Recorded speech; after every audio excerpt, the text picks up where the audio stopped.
So just how good was Michael Jordan? Let's find out. It's JAMEENOD, and I'm back up in the building, giving y'all hot topics and reactions. What's going on, YouTube family? Today, we're about to find out just how good Michael Jordan really was.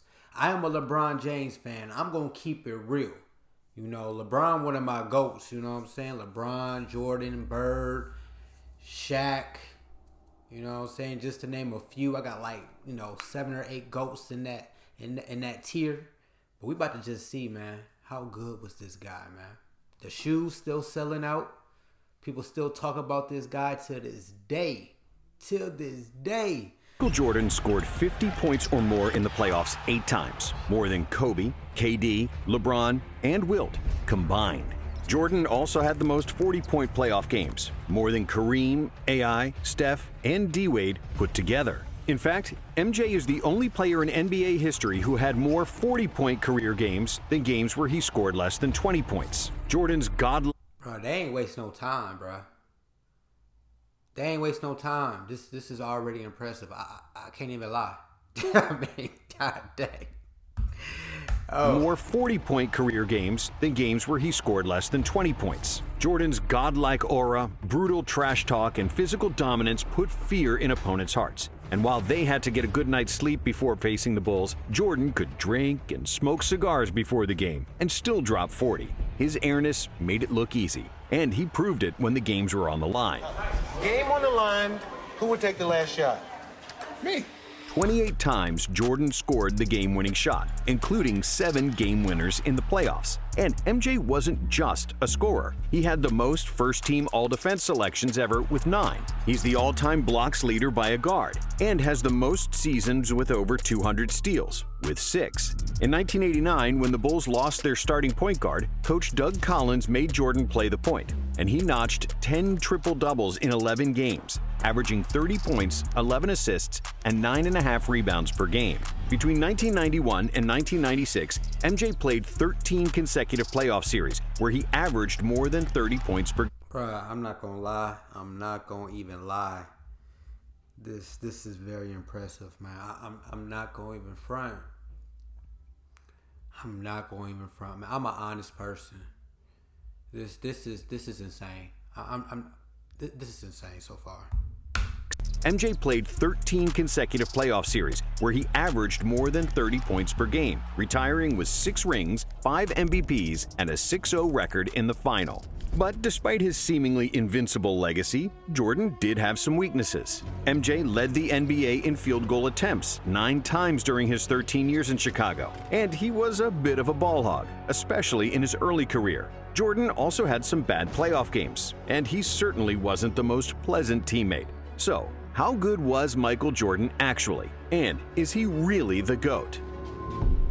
To answer that, we'll start with his genetics and God-given talent. Michael Jordan was supposed to be short. Nobody in his family was taller than 5'9", and as a high school sophomore, Michael was famously cut from his varsity basketball team because he was only 5'11". It sounds sad, but it's true.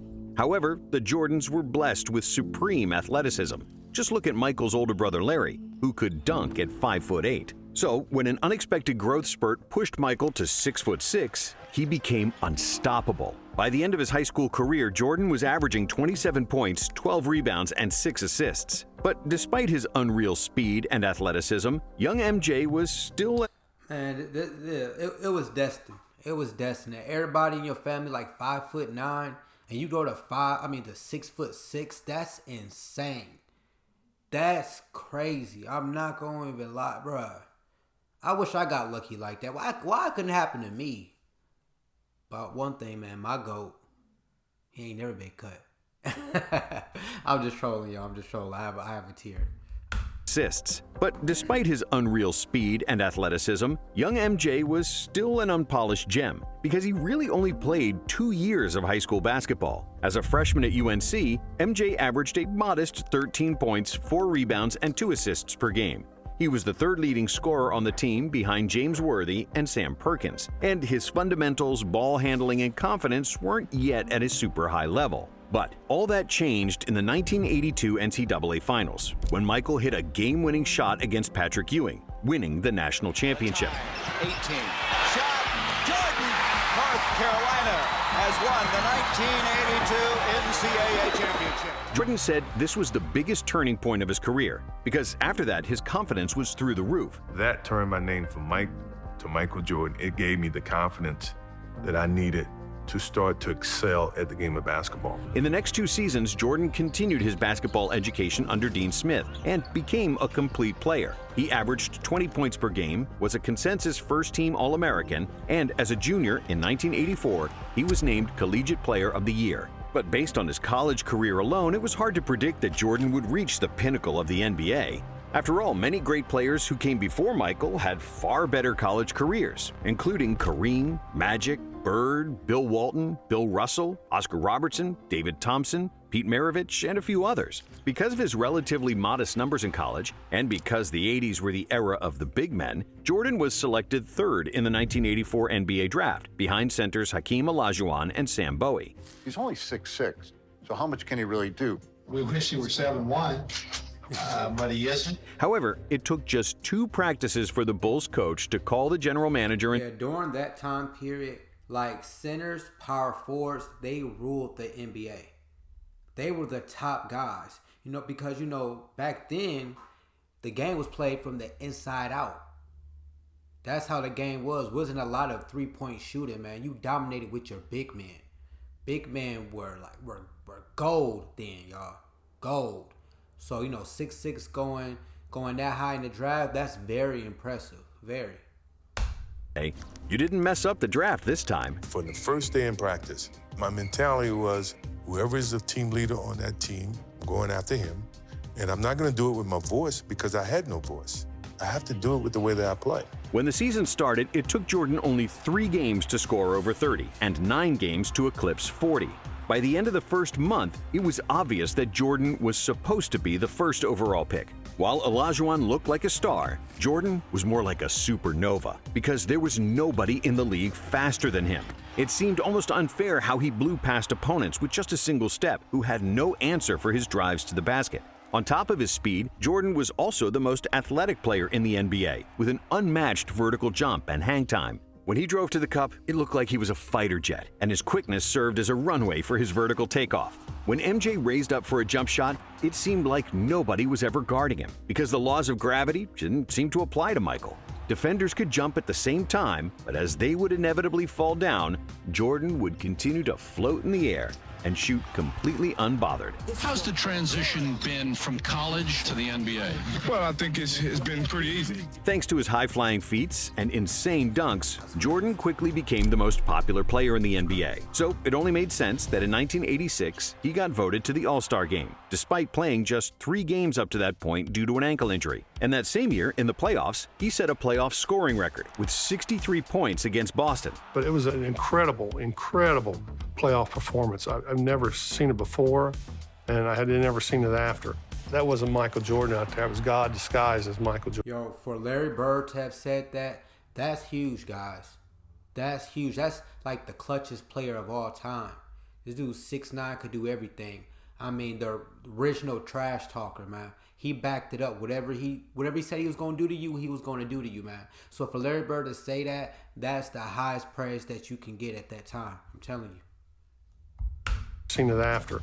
That wasn't Michael Jordan out there. It was God disguised as Michael Jordan. As if MJ wasn't doing enough already, in 1987, MJ led the NBA in scoring with 37 points per game, which was and remains the 5th best scoring output ever, behind only Wilt's insane scoring feats of the early 1960s. I just want the franchise and Chicago Bulls to be respected as a team. It's very hard for something like that to happen, but it's not impossible. Meanwhile, Jordan was miserable. Despite all the fame and individual accolades, he was always losing. In his first 3 seasons, MJ only won 1 playoff game, despite being the best player in the league.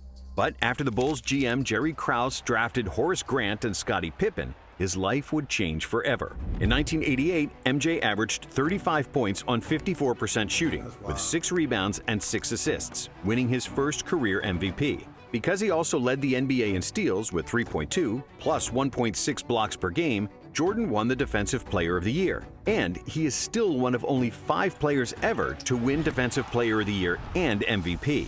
And after the 1988 dunk contest against Dominique Wilkins, which is considered by many to be the best of all time, some people already started calling him the best player they have ever seen.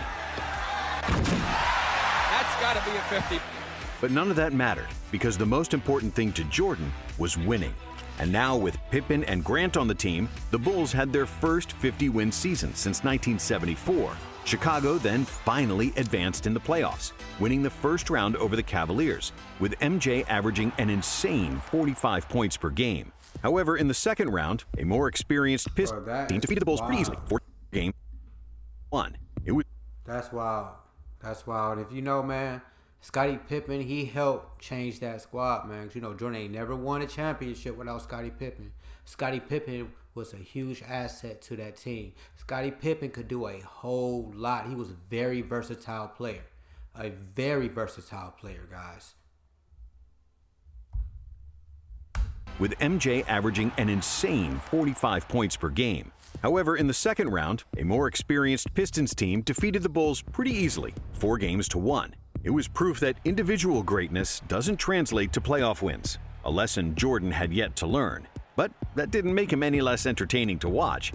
In the 1989 season, Jordan hit his first legendary shot in the NBA, simply known as the shot. A shot on Elo. Good! The Bulls win it! They win it! Set the Cleveland Cavaliers! In the second round, the Bulls got past the Knicks, but they again fell victim to the Pistons, who bullied Jordan with their physicality. And in 1990, it was more of the same. MJ led the NBA in scoring and steals. He was super efficient, but the team couldn't get over the hump and get past the Detroit Pistons for a third consecutive year. In his first 6 years in the league, MJ had won 5 playoff series and lost 6, with an overall playoff record of 25 wins and 29 losses. So after that third loss to the Pistons, the media started doubting Jordan, questioning his ability to play team basketball, and wondering if he was only concerned about himself and his numbers. And in a way, they were right. In the 80s, he was often trying to score out of double or even triple teams, ignoring his wide-open teammates. In 1989, he was a capable passer, averaging a career-high 8 dimes per game, but Jordan always looked to score first and pass second. And he wasn't like Magic, Jokic, or Doncic, who manipulate defenses with their eyes and fake defenders into wrong coverages. Jordan's passing was more reactive. He got rid of the ball only when he saw that somebody was wide open. And since Jordan was like a black hole that sucked all the defensive attention, when he did opt to pass, it was usually for an easy dunk. But despite MJ's ridiculous scoring numbers, the Bulls' offense was always average during the 80s, and they were actually at their best in 1986, when Mike missed 80% of the season due to an ankle injury. It wasn't until 1990, the arrival of Phil Jackson and the emergence of Scottie Pippen, that the Bulls' offense cracked the top 5 in the NBA. Pippen's passing and pushing the ball in the open court created lots of space for Jordan, who could finally trust someone else to make plays for him consistently.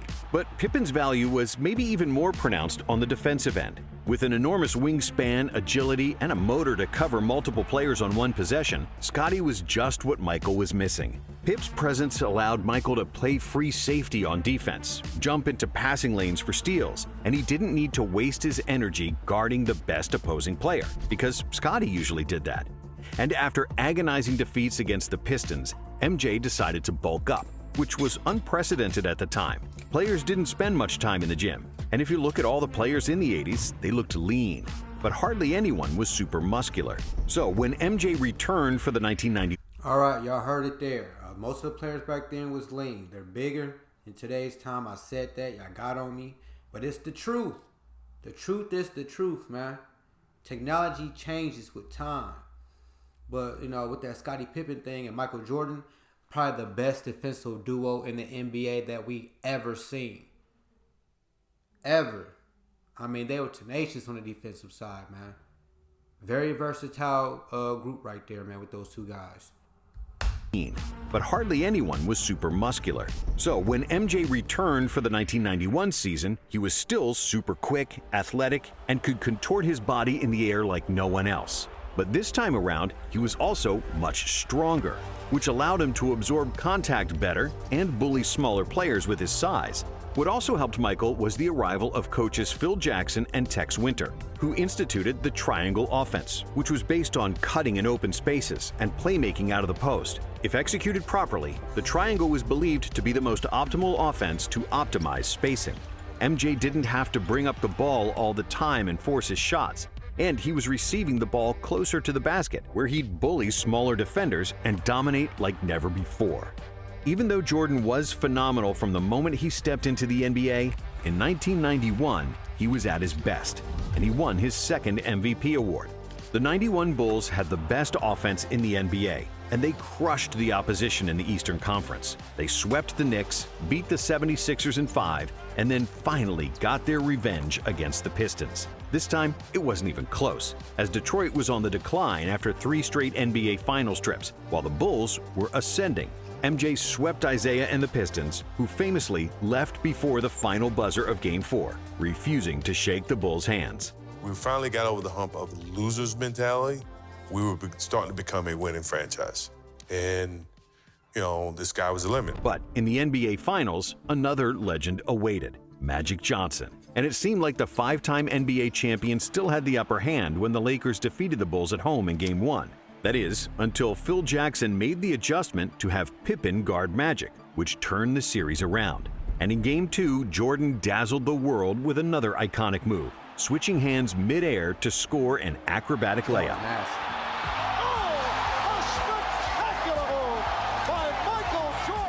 The Bulls won the next 4 games, and at last, the championship. Jordan's hunger for an NBA ring was finally satisfied. Throughout the playoffs, MJ averaged 31 points, 8.5 assists, 6.5 rebounds, 2.5 steals, and 1.5 blocks, shooting a career-high 56% from the field. Jordan is the most talented player in the NBA, by far. And the 1992 season... You heard it right there. You heard it from Magic. Magic and Bird said some crazy stuff about Jordan, man. But like they said, man, Scottie Pippen was definitely needed, man. For a Magic Johnson was 6'9". Passed like crazy. There's a lot of posting up. Scottie was the X factor. He did a lot, man. He brought the ball up the court. He was a great passer, great defender, blocked a lot of shots. He was, man, really, really versatile, guys. I'm telling you. Michael Jordan, he definitely showed up in that series, man. Y'all saw the numbers. That was crazy numbers. Was a continuation of peak form for Jordan and the Bulls. Another scoring title with super efficient shooting, first-team all-defense, and another MVP for his airness. The Bulls once again had the best offense in the NBA and won a franchise record 67 games. Chicago reached the finals against the Trailblazers, and the media pushed the narrative that Clyde Drexler was better than Jordan, because Jordan is not a good outside shooter. So MJ responded by nailing 6 threes and 35 points in the first half of Game 1, which was a finals record for both threes and points in a half, in what will forever be remembered as the Shrug Game. And even though Portland tied the series at 2 apiece, the Bulls were just too good, and they won the series in 6, with MJ averaging 36 points in the finals. I don't know how they talking about a man who couldn't dribble with his left hand, look directly down, dribbling, better than Michael Jordan. They must have been trolling super hard. I'm sorry. I watched a lot of his films, man. That man was looking straight down, bro. Straight down. Didn't see the floor, no nothing, y'all. Sorry. Good. And they won the series in 6, with MJ averaging 36 points in the finals. After the second finals and the Dream Team experience in Barcelona, Pippen and Jordan came into the 93 season with an empty tank. The Bulls weren't as dominant in the regular season. But even though he was tired, MJ still led the NBA in scoring, which was his 7th scoring title in a row. And he also led the league in steals. Chicago made it to a 3rd consecutive finals, where they faced league MVP Charles Barkley and the Phoenix Suns, the best team in the regular season. Barkley was also the best player on the Dream Team, and when he won the MVP, many people believed that he could be an even better player than Michael, which pissed off Jordan. But because of the Suns' inexperience and Barkley's nasty elbow injury, the Bulls won the first 2 games on the road, and it seemed like it would be smooth sailing to the next title. However, the Suns weren't going away that easily. They won games 3 and 5 in Chicago, and they could have won game 4 too if it wasn't for Jordan. That motherfucker would not let me win that game. Who buried the Suns with 55 points, the second highest scoring game in NBA Finals history. And Michael just outplayed me. That was probably the first time in my life that I felt like there was a better basketball player in the world than me, to be honest with you. After 5 games, it was 3-2 for the Bulls, but the remaining 2... And y'all, Charles Barkley was going crazy at that time, guys. Crazy at that time. For him to say that, that is, man, yo, this Michael Jordan stuff getting crazy. I'm not gonna lie, this is getting kind of insane. Than me, to be honest with you. After 5 games, it was 3-2 for the Bulls, but the remaining 2 games were to be played in Arizona. In Game 6, the Suns had the lead throughout the fourth quarter, but Jordan kept the Bulls in the game, and everybody expected Jordan to take the final shot to tie the game. But MJ wasn't the same stubborn player as before, and he gave up the ball early to set up an open shot for John Paxson.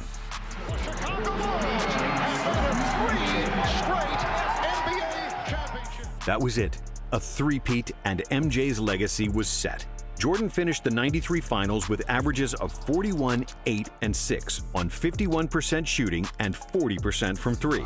And this wasn't even his best playoff series statistically. MJ was on the top of his game, and his basketball IQ, winning mentality, and physical dominance all synced in perfect harmony.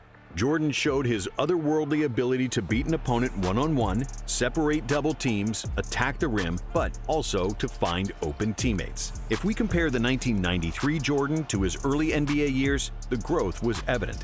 When it was needed, he was pressing full court defensively. When nobody could score, he recognized it and carried the Bulls. And when he got doubled, he gave up the ball without trying to be a hero.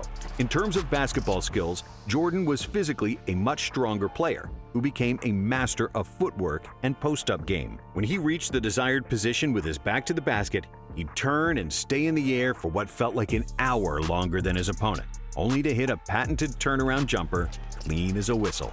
The memories of anyone doubting him were long forgotten. Everybody knew he was the best player alive, and many believed after that three-peat, he was already the best of all time.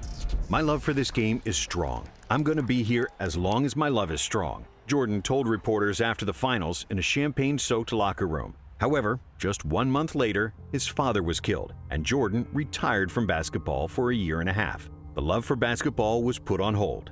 I had him for 32 years, and he taught me a lot in 32 years. You know how many kids get that opportunity? Very few. In today's society, get the chance to spend that much time with their parents and get that type of influence. 18 months and a stint in minor league baseball later, and the itch for the game became too strong. So Jordan released arguably the most famous 2-word press release of all time. It came in a 2-word statement which is now just begging to have a Nike campaign built around it, quote unquote, "I'm back." And it didn't take Jordan too much time to show that he was still the god of basketball. In just the 5th game after his return, he poured in 55 points against the Knicks in the infamous double nickel game. But overall, to leave basketball, your father passed, you go play baseball, and then you come back and you still dominate, I'm not going to even front. That's super impressive, man. That is different. That is very different. And I ain't gonna, the dude game is pretty. Man, that is a pretty ass game, man. Like, it's kind of angelic. It's like poetry in motion. I'm gonna be real. I'm gonna be real. I don't know that man. This dude different. In 55 points against the Knicks in the infamous double nickel game. But overall, MJ struggled with his shot, shooting a career low 41% from the field. And it turned out that playing baseball for a year and a half took a bite out of his greatness. Even the best players need to practice. And in the second round of the playoffs against Orlando, things didn't go according to plan. Even though Michael averaged 31 points on 48% shooting, the Bulls weren't as strong inside. Horace Grant, who used to be their starting power forward, was now playing for Orlando. And together with a young Shaq, the Magic simply outmuscled the Bulls in the paint. Many people will say the Bulls lost in '95 because Jordan wasn't in peak form after his baseball hiatus. And there is some truth to that, but Jordan actually averaged his usual numbers. Really, basketball is just a team sport, and they lost because Orlando was much bigger and deeper than them. Thankfully, the Bulls management knew that too. Last week, the Bulls announced the acquisition of a player many people consider the most controversial basketball star in the NBA. They added Dennis Rodman to the team, the best rebounder of all time, and one of the fiercest defensive players ever. I don't care. Whatever. What's up? A year before, they also added Steve Kerr, the most accurate three-point shooter ever. And together with a defensive dog, Ron Harper, and Tony Kukoc, who was the most versatile power forward in the NBA, MJ had the best supporting cast in the league. In the 1996 season, the Bulls were so good that they became only the second team in NBA history to lead the NBA in offensive and defensive rating. And their plus 13.4 net rating is still the best ever. Their 72-10 record was the best of all time, and of course, Jordan won an MVP, averaging 36-4. As for the playoffs, there was no stopping the Bulls. Only the Sonics in the finals showed any kind of resistance, and Gary Payton was the first defender to have slowed down Michael, but he couldn't beat him, and Chicago won their fourth title, with Michael crying his guts out in the locker room because it was the first championship he won without his father. I know he's watching. This is for Daddy. I'm very happy for him. He's a voice of reason that always drove and challenged me. That's the type of father I had. Like a friend? Yeah, like a friend. And when the 1997 season started, the Bulls continued to rule the NBA. With 4 Hall of Famers, the most accurate three-point shooter of all time, and other excellent role players, no team could match up with Chicago. Running the triangle like a well-oiled machine, the Bulls dominated the regular season with 69 wins, and getting to the finals seemed like a walk in the park, as they only lost 2 games in 3 playoff series. But in the finals, it wasn't that easy, because they played the formidable duo of Stockton and Malone and the Utah Jazz. This series would be remembered by the infamous flu game, where Jordan suffered from food poisoning and had a fever before the pivotal Game 5 when the series was tied. To play that game, guys, the passion that you gotta have for the sport, the love that you gotta have for the game, the drive that you gotta have. You just won't see NBA players do that today. That's one thing I'm gonna give y'all. That's one thing you won't see NBA players do today. And another thing, these teams had identities back then. Not everybody tried to play exactly alike. If you watch today's NBA, everybody's trying to be the Warriors. Back then, every team had an identity. The Pistons, New York, Chicago, Utah, Celtics. All these different teams had identity. Even the Clippers had identity. They were just the basement team to the Lakers. Everybody had an identity. Supersonics had an identity, man. That's what made the game so fun. That's why the NFL thrives, because all of them have identities. They're known for something. Not everybody's copying everybody. That has to get fixed. Jordan suffered from food poisoning and had a fever before the pivotal Game 5 when the series was tied. But Jordan played through the illness and managed to squeeze every atom of strength to score 38 points, and the Bulls won, 90-88. In Game 6, Jordan trusted Steve Kerr with the final shot, and Kerr hit a jumper for the win in the final seconds.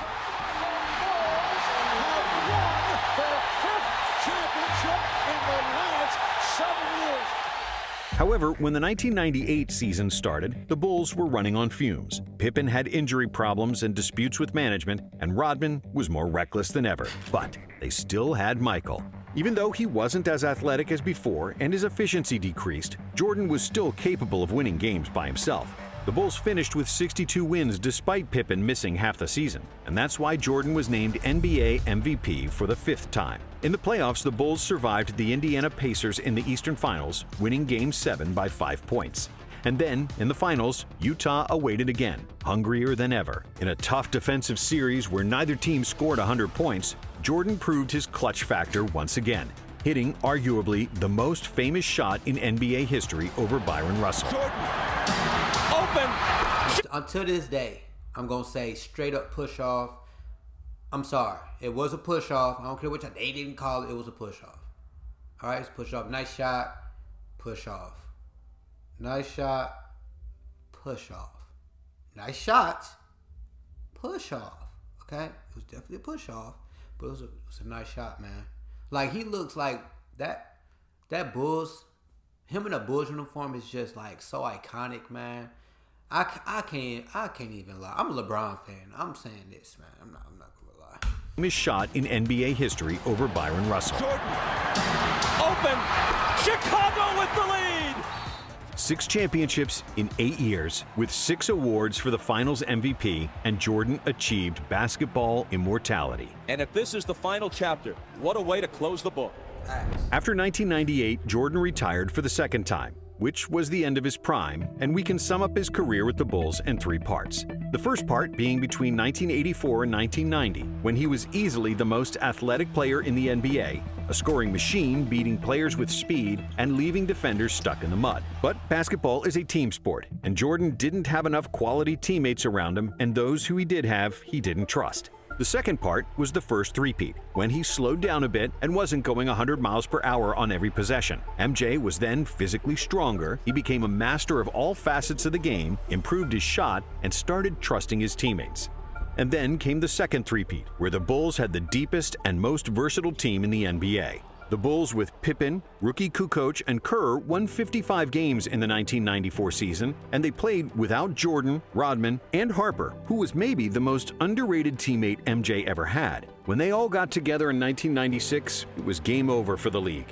But having good teammates is essential to winning in the NBA, especially when you're past your physical prime.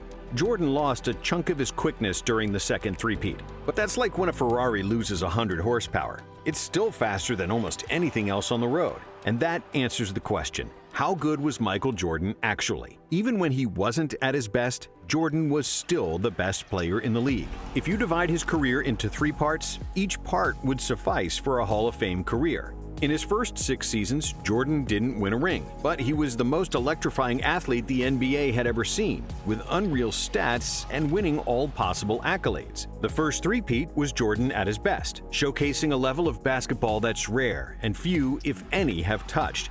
And with his second three-peat, the Bulls won 72, 69, and 62 games in the regular season, and capped it off with 3 championship rings, losing just 13 games in 12 playoff series from 1996 to 1998. The only season of his career where Jordan wasn't the best player in the league was probably just his rookie season. Jordan was the best player in the world for over a decade, something that can be said only of 3 other players: Wilt, Kareem, and LeBron. But while Kareem's individual and team accomplishments are similar to MJ's, Jabbar wasn't the best player. You see that, right? My boy LeBron. Y'all see my boy LeBron. Y'all see that.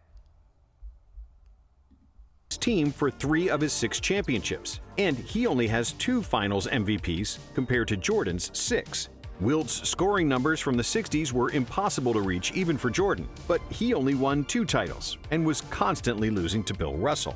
And finally, there's LeBron, who might be the most complete basketball player ever, and due to his longevity, he is the statistical GOAT. But LeBron only has 4 titles and has lost 6 times in the finals, including the 2011 dud against the Mavs, where he played a catastrophic series that cost Miami the championship. And that's something that never happened to Jordan.